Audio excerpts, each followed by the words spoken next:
Junts per Catalunya. Li dono la paraula al diputat Albó, quan vulgui. Moltes gràcies, president. Bé, també, evidentment, començar agraint la seva presència avui aquí, les seves explicacions, el seu informe a la comissió. La veritat és que, bé, a part de concretament el que ens han explicat amb detalls, també els vull dir que han transmès vostès una sensació de que els hi dol, i per tant, no sé si ho dic en positiu, és una vocació, una vocació molt clara, en el sentit de que efectivament tenim unes reivindicacions, estan en el marc laboral, però és que a més ens dol perquè sabem que estem fent malament la feina, nosaltres això ens trenca aquesta vocació de servei públic i això, en fi, volem transmetre'ls que ens ha agradat i ara ho comentàvem aquí amb la companya. I en aquest sentit, per tant, bé, doncs dir-los que continuïn reivindicant-ho amb aquest esperit perquè per suposat que és com generen més convicció els que estem aquí, segur que a molts que després els escoltaran a través dels mitjans o les plataformes que vostès generin. En quant al bloc pròpiament de reivindicacions laborals, nosaltres, sense voler entrar als detalls, perquè a més potser seria agosarat, nosaltres el que sí que veiem és que aquí hi ha aquest debat que tots ens hem proposat tenir sobre si aquest servei ha de ser o no internalitzat. Primer dir que l'altra gran qüestió, que seria l'aplicació del conveni col·lectiu, efectivament, almenys per part nostra, ens sembla molt obvi i evident que tots hem d'arribar a la conclusió que algú ha utilitzat, potser fins i tot té un punt ofensiu que els hi apliquin a vostès, un conveni pensat pel telemàrqueting i per, no sé, aquests programes que veiem quan tenim insomni, potser, i que és evident que no té res a veure, i que això té un punt d'indignant. Nosaltres això tinguin per segur que ho entenem i estem amb vostès.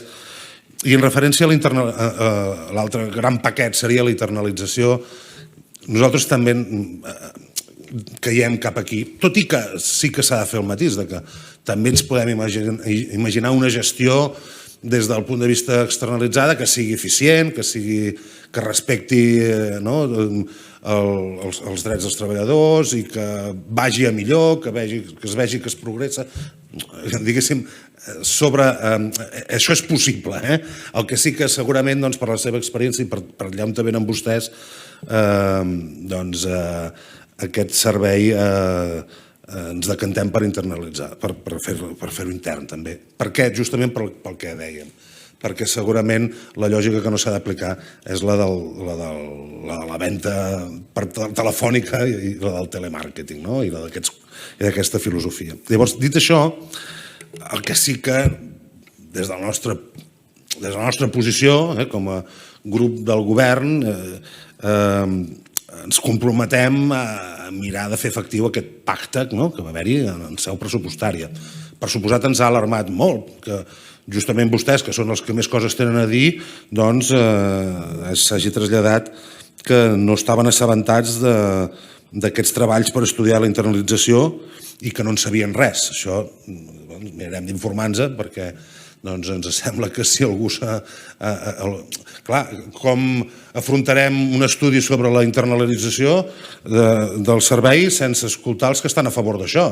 És sorprenent, no?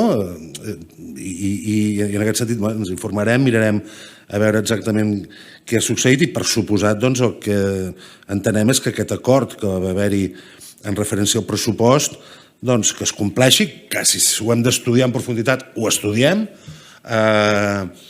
i que arribem a les conclusions que haguem d'arribar. La del conveni el tenim molt clara i l'altra, partint d'aquesta base que segurament es pot fer bé i malament de les dues maneres, home, és evident que són uns serveis, com han dit molt bé vostès, bàsics, fonamentals i que bé, que hauríem de tendir a la internalització d'aquests serveis. Llavors, a partir d'aquí, nosaltres estem al seu servei.